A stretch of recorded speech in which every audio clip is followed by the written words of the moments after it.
जय हिंद, जय Bharat, Vande Mataram. On exam page पे आप सभी का बहुत बहुत स्वागत है। मेरा नाम है मोहित खेरा। दोस्तों, आप लोगों ने थंबनेल देख ही लिया होगा कि ये एमपीपीएससी आयोग है या ये अयोग्य है, क्योंकि जिस तरह से आयोग की कार्यशैली है, ये देख के लगता है कि ये आयोग नहीं अयोग्य है, क्योंकि एग्जाम्स को अटकाना, बच्चों के भविष्य के साथ खिलवाड़ करना और बच्चों को मानसिक रूप से प्रताड़ित करना, यही आयोग है जो पिछले कई सालों से करता आ रहा है।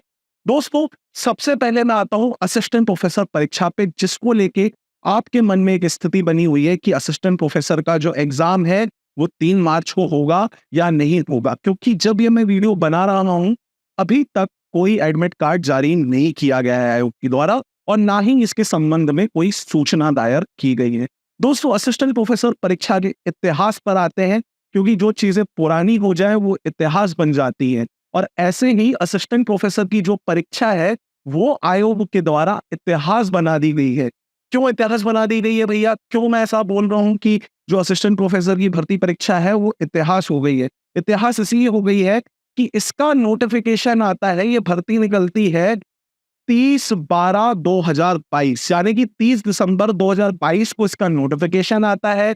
फिर इसके फॉर्म भरे जाते हैं, सारी चीजें चलती रहती हैं। फिर इसकी एग्जाम तिथि जारी होती है। जो आयोग है अपना कैलेंडर जारी करता है, जैसे हर साल करता है। उस कैलेंडर के बेस पे ही मैं यहाँ बात करने वाला हूँ। कोई भी चीज मैं अपने मन से नहीं बोल रहा हूँ। जो चीजें आयोग ने की हैं, मैं उसी पे अपने तथ्य रख रहा हूँ। तो दोस्तों, 30 दिसंबर 2022 को नोटिफिकेशन जारी होता है। उसके बाद एग्जाम डेट जारी की जाती है, कब की?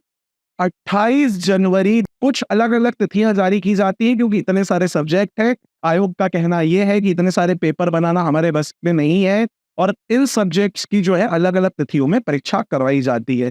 जैसे कि मैं कुछ तिथियां मैं आपको बता रहा हूं। मैं यहाँ पे मोबाइल का यूज करूंगा तिथियां देखने के लिए, क्योंकि मैं आपको पूरी यहाँ पे सच्चाई बताने वाला हूँ। आपको साइट पे ये चीजें दिख रही होंगी।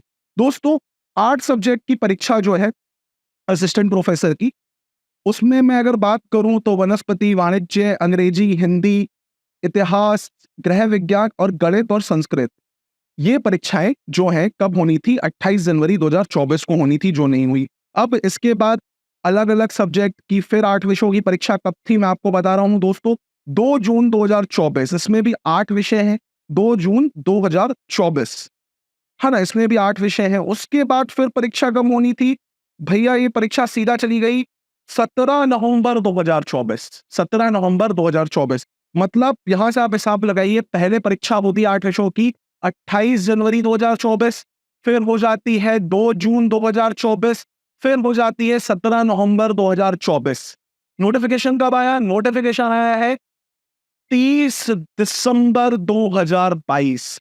मतलब 22 से 23 का दिसंबर 1 साल, और इस दिसंबर से मतलब आपके 23 के दिसंबर से 24 का नवंबर, पूरा पूरा 1 साल, यानी कि 11 महीने। तो दोस्तों, नोटिफिकेशन जारी होता है 2 साल पहले, जो परीक्षा होगी वो होगी 2 साल बाद। तो ये आयोग है या अयोग्य है? इसलिए मैं ये जो वीडियो बना रहा हूँ, आयोग की सच्चाई, आयोग ने बच्चों के साथ जो खिलवाड़ किया है और जो खिलवाड़ वो लगातार कर रहा है, वो शायद वहां बैठे कुछ लोग नहीं समझ पाएंगे कि बच्चों की मानसिक स्थिति किस तरह से खराब होती जा रही है। क्योंकि कुछ में आप लोगों में से कुछ लोग जो है बाहर के हैं। अब एडमिट कार्ड जारी नहीं हुआ है, आप लोगों ने सेंटर पर रखा है मध्य प्रदेश में, सीधी सी बात है, पेपर होगा। आप लोगों में से कुछ छात्र यूपी के हैं, कुछ झारखंड के हैं, कुछ तमिलनाडु के हैं, कुछ मणिपुर के हैं। अब यहाँ से टिकट करा के आना मध्य प्रदेश में, इतनी जल्दी टिकट्स तो मिलती नहीं है। तो रिजर्वेशन आप कैसे कराएंगे? जर्नल डब्बों की हालत आपको पता है कैसी होती है, तो उसमें आना पॉसिबल नहीं है, और इतने कम समय में आना पॉसिबल नहीं है। अब इन्होंने नई तिथि जारी की, क्या? 3 मार्च 2024। दोस्तों, जब मैं ये वीडियो बना रहा हूं, अभी तक कोई भी नोटिफिकेशन जारी नहीं किया गया है। आज तारीख है 27 फरवरी 2024। एग्जाम कब है? जो आयोग के हिसाब से, जो आयोग ने बोला है कब है, तो भैया 3 मार्च 2024 को 8 सब्जेक्ट का जो है, 8 जो सब्जेक्ट है उनका एग्जाम है। अब अभी तक एडमिट कार्ड जारी नहीं किया गया है, और आयोग की तरफ से कोई सूचना नहीं आ रही है। अब ये भर्ती कैसे फंस रही है, आप यहाँ पे भी देखिए। कुछ लोगों ने कोर्ट में केस लगाए कि एज रिलैक्सेशन मिले, कुछ लोगों ने केस लगाए कि भैया एग्जाम डेट आगे बढ़े, कुछ लोगों ने कुछ केस लगाए, ऐसे लगातार कोर्ट में केसेस जो हैं लगते गए, लगते गए, लगते गए। अब आयोग जो है कोर्ट के आदेश का वेट करता रहता है। कोर्ट का आदेश आ भी जाता है तो आयोग भाई सुपरमैन तो है नहीं कि इतनी जल्दी से सारी चीजें कर दे। आराम से ठंडे दिमाग से सारी चीजें करके आयोग जो है काम करता है। तो अभी तक ये क्लियर नहीं हो पाया है क्या 3 मार्च को पेपर होगा या नहीं होगा। तो आप यही से हिसाब लगा लीजिए जो आप लोगों की स्थिति है, आप लोगों का ना पढ़ने में मन लग रहा है, ना आप लोगों का तैयारी करने में मन लग रहा है, क्योंकि एग्जाम कब होगा यही नहीं पता है। चलिए एग्जाम हो भी जाता है तो उसका रिजल्ट कब आएगा ये भी नहीं पता, और उसका रिजल्ट आ भी जाता है तो भैया इंटरव्यू कब होंगे ये भी तो आयोग बता दे। इंटरव्यू का भी कुछ अता पता नहीं है, क्योंकि असिस्टेंट प्रोफेसर भर्ती जो है उसके कुछ सब्जेक्ट के एग्जाम अलग अलग डेट्स पर दिए गए हैं। तो क्या साथ में इंटरव्यूज होंगे सभी सब्जेक्ट्स वालों के, या फिर साथ में रिजल्ट आएगा, साथ में ज्वाइनिंग मिलेगी, इस पर भी कोई चीजें क्लियर नहीं हुई है। अब आप सोचिए दिसंबर वाले जो लोग थे उन्होंने भी अपना नेट क्वालिफाई किया। पहले तो सेट के रिजल्ट के कारण जो था फॉर्म डेट आगे बढ़ी कि भाई जिन्होंने एमपी सेट दिया उन्हें भी तो मौका मिलना चाहिए असिस्टेंट प्रोफेसर देने का, उनके कारण डेट आगे बढ़ी, उनके लिए फॉर्म विंडो खोला गया। फिर भाई यूजीसी नेट भी हो गया क्योंकि एग्जाम हुआ ही नहीं, अब यूजीसी नेट के रिजल्ट भी आ गए, वो भी हो गया। वो भी बच्चे बोल रहे हैं हमने यूजीसी नेट क्वालिफाई कर लिया तो हमें भी मौका मिलना चाहिए क्या भाई असिस्टेंट प्रोफेसर एग्जाम देने का। तो ये सारी चीजें होती गई और एग्जाम जो है एकदम फंसता चला जा रहा है। और अभी तक ये एग्जाम जो है दोस्तों फंसता ही चला जा रहा है। इस एग्जाम का अभी तक कुछ अता पता नहीं है कि एग्जाम कब होगा या कब नहीं होगा। साथ ही साथ दोस्तों मैं बात करता हूँ सिविल सर्विस परीक्षा की। दोस्तों 17 दिसंबर 2023 को इसका जो है प्रीलिम्स एग्जाम होता है। 17 दिसंबर 2023 को इसका प्रीलिम्स एग्जाम होता है।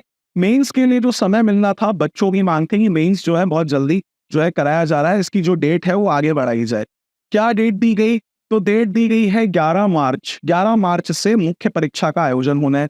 इनमें इसको लेके काफी सारे बच्चों ने आंदोलन भी किए, लोगों ने ज्ञापन भी दिए, उसके बाद भी आयोग के कानों में जू नहीं रहेगी और ये जो मेंस है वो 11 मार्च को ही कराने जो है जा रहा है। उसके भी फॉर्म के लिंक अभी फिर खोले गए थे, सर्वर डाउन था, काफी बच्चे मेंस का फॉर्म नहीं भर पाए, फिर फॉर्म खोले गए और ये सारी चीजें आयोग के द्वारा की जा रही है। दोस्तों आप एक रिकॉर्ड देखिए, जो सिविल सर्विस की तैयारी कर रहे हैं उन बच्चों का अब आंकड़ा धीरे धीरे घटता जा रहा है। वो आयोग के प्रति अपना विश्वास हासिल नहीं कर पा रहे, आयोग पे विश्वास हासिल नहीं कर पा रहे हैं, क्योंकि भैया आयोग की जो भर्ती परीक्षा है वो लगातार अटकती जाती है और जब ये परीक्षा अटकती जाती है तो कोई कैसे विश्वास कर लेगा। तो लगातार फॉर्म भरने की संख्या जो है कम होती जा रही है। बच्चे जो है एमपीपीएससी की परीक्षाओं की तैयारी करना छोड़ रहे हैं, वो दूसरी परीक्षाओं की तैयारी कर रहे हैं या फिर जो केंद्र सरकार जो परीक्षाएं करवाती है, जो सेंट्रल गवर्नमेंट परीक्षाएं कराती है उनकी तैयारी में जो है वो लग चुके हैं। क्योंकि सिविल सर्विस का ये हाल है मध्य प्रदेश का कि ना टाइम से कोई भर्ती आती है, टाइम से भर्ती आ भी जाती है तो पोस्ट बहुत कम आती है, पोस्ट आ भी जाती है तो भैया परीक्षा समय से नहीं हो पाती, परीक्षा हो भी जाती है तो रिजल्ट अटका लिया जाता है, रिजल्ट आ जाता है तो भर्ती रोक ली जाती है, भर्ती मिल भी जाती है तो कहीं ना कहीं फिर ये मामला जो है कोर्ट में चला जाता है, जिससे कि फिर ये भर्ती प्रक्रिया जो है पूरी तरह से ठप हो जाती है। तो ये अयोग्य है या फिर अयोग्य है?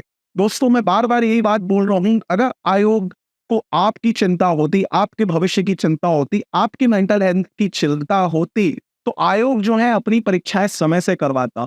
लेकिन लगातार इस पे कोर्ट केसेस होने से भर्ती प्रक्रिया जो है एकदम ठंडे बस्ते में जाती जा रही है, डेट बढ़ती जा रही है, बच्चों का पढ़ने में मन नहीं लग रहा और ये सारी चीजें लगातार चल रही हैं। ऐसे ही दोस्तों 25 फरवरी को फॉरेस्ट मींस का एग्जाम दिया गया। आप सोचो दिसंबर में एग्जाम हो रहा है प्रीलिम्स का, मेंस का एग्जाम कब दे दिया इन्होंने? फरवरी में दे दिया। फिर उसको भी आनंद फानंद में इन्होंने बढ़ाकर सीधा कहाँ फेंक दिया? जून में फेंक दिया, सीधा का सीधा जून में। सोचो फरवरी से सीधा जून कर दिया कि फॉरेस्ट मींस का जो एग्जाम है वो जून में होगा। तब सोचो इतना लंबा फिर वो ट्यूनर आ गया। फिर सिविल सर्विस का जिसका डेट बढ़ाने की बच्चे मांग कर रहे थे उसकी तो डेट ही नहीं बढ़ाई गई, उसको तो बोल दिया भैया हम तो इसी तारीख को कराएंगे। साथ ही साथ 3 मार्च को असिस्टेंट प्रोफेसर का पेपर होना है, उसका भी अभी तक अता पता नहीं है कि वो भी होगा या नहीं होगा। तो शायद आयोग ने आप लोगों को कुछ नहीं समझ रखा, बच्चों के भविष्य को कुछ नहीं समझ रखा, तभी वो इतनी लंबी प्रक्रिया जो है करता जा रहा है और भर्ती परीक्षाओं को मजाक बनाकर रख दिया है इस आयोग ने। सोचिए दोस्तों, अगर इसी तरह से चलता रहा तो कब आपका सिलेक्शन होगा, कब आपका रिजल्ट आएगा, कब आप जो है जॉब करने लगेंगे और तब तक आप क्या है, तब तक आप एक बेरोजगार हैं और मध्य प्रदेश के बहुत अच्छे बेरोजगार हैं आप। तो अपनी बेरोजगारी की कदर कीजिए, है ना? और ज़्यादा बेरोजगार रहिए, ऐसा आयोग जो है चाहता है कि आप लंबे समय तक बेरोजगार रहें। जब आपको भर्ती मिले तो भैया आपकी शादी हो चुकी हो, आपके बाल सफ़ेद हो चुके हों, तब आपको जो है जॉइनिंग मिले। तो दोस्तों इसी तरह से ये एमपीपीएससी आयोग कर रहा है और लगातार एमपीपीएससी के पास कई बार ज्ञापन जाते हैं, शिकायतें जाती हैं, जिसका उनकी तरफ से कोई ढंग से जवाब नहीं दिया जाता है, क्योंकि कोई ना कोई पारदर्शिता वहाँ पे है ही नहीं, बिल्कुल पारदर्शिता नहीं है। एक ट्रांसपेरेंट बॉडी की तरह काम ही नहीं कर रहा है एमपीपीएससी आयोग। अगर आप उनको कॉल लगा के कुछ पूछे, पहली बात तो फ़ोन ही नहीं उठाया जाता और अगर आप ऑफ़िस भी चले जाएँ, तो वहाँ पे आपको सही तरीके से जवाब नहीं दिया जाता। तो ऐसी बहुत सारी चीज़ें जो है आयोग के द्वारा लगातार हो रही हैं। मुझे नहीं लगता ये भर्ती परीक्षाएँ कब तक होंगी दोस्तों, मेरे पास कोई अपडेट नहीं है अभी तक। जिस तरह से हालात लग रहे हैं, कोर्ट केस वालों के फॉर्म ओपन किए जा रहे हैं, तो भैया उनको भी फॉर्म करेक्शन की तिथि भी देनी होगी, फॉर्म ओपन हुआ है फिर फॉर्म करेक्ट होंगे, ये सारी चीज़ होगी। तो इसको मुझे जो लगता है कि भाई फिर से परीक्षा तिथि जो है आगे बढ़ सकती है। तो दोस्तों आप लोग हार मत मानिए, अपनी तैयारी जो है निरंतर रूप से चालू करके रखिए, पढ़ते रहिए, दिमाग को स्थिर रखिए क्योंकि आयोग तो अपना काम कर रहा है। आप अपना काम कीजिए, आपका काम क्या है? अपने माइंड को स्टेबल रखना, शांत रखना और अच्छे से तैयारी करना। क्योंकि जब तैयारी आपकी अच्छे से होगी, एग्ज़ाम कभी भी हो जाए, आप सिलेक्शन ले लेंगे। तो दोस्तों अपनी तैयारी को अच्छे ढंग से करते रहिए, ज़्यादा आयोग के इस पचड़े में मत पड़िए, शांत रहिए, जैसा भी कुछ भी सूचना होती है, आपको पता है ऑल एग्ज़ाम प्लेस पे सबसे पहले आपको ये सूचनाएँ मिल जाती हैं। तो दोस्तों ये वीडियो यहीं तक। अगर आपको पसंद आया तो वीडियो को लाइक कर दीजिएगा, शेयर कर दीजिएगा और आयोग के बारे में अगर आप कुछ कहना चाहते हैं तो भैया कमेंट करके ज़रूर बताइएगा कि आपको आयोग का ये व्यवहार कैसा लग रहा है, जिस तरह से आयोग जो है बच्चों के साथ व्यवहार कर रहा है। तो दोस्तों वीडियो को सभी दोस्तों से शेयर कर दीजिएगा, पसंद आए तो लाइक और चैनल को सब्सक्राइब करना बिल्कुल मत भूलिएगा क्योंकि ये आपके लिए तो फ्री है, लेकिन इससे हमें बहुत मदद मिलती है। अगर आप चैनल सब्सक्राइब करते हैं तो हमें बहुत ज़्यादा मदद मिलती है, तो चैनल को सब्सक्राइब ज़रूर कर लीजिए। आप लोगों के लिए लगातार हम लोग मेहनत कर रहे हैं, तो चैनल को प्लीज़ सब्सक्राइब कर लीजिए। लगातार लाइव क्लासेस भी चल रही हैं, लगातार आपको मटेरियल्स भी मिल रहे हैं हमारे चैनल के माध्यम से। तो लगातार ये सारी जब चीज़ें हम लोग कर रहे हैं, तो आपका एक छोटा-सा कार्य है, जो नीचे लाल बटन दिख रहा है, उसको दबा दीजिएगा, सब्सक्राइब कर लीजिएगा चैनल को। मिलूँगा अगले वीडियो में, तब तक के लिए जय हिंद, जय भारत, वंदे मातरम। धन्यवाद दोस्तों।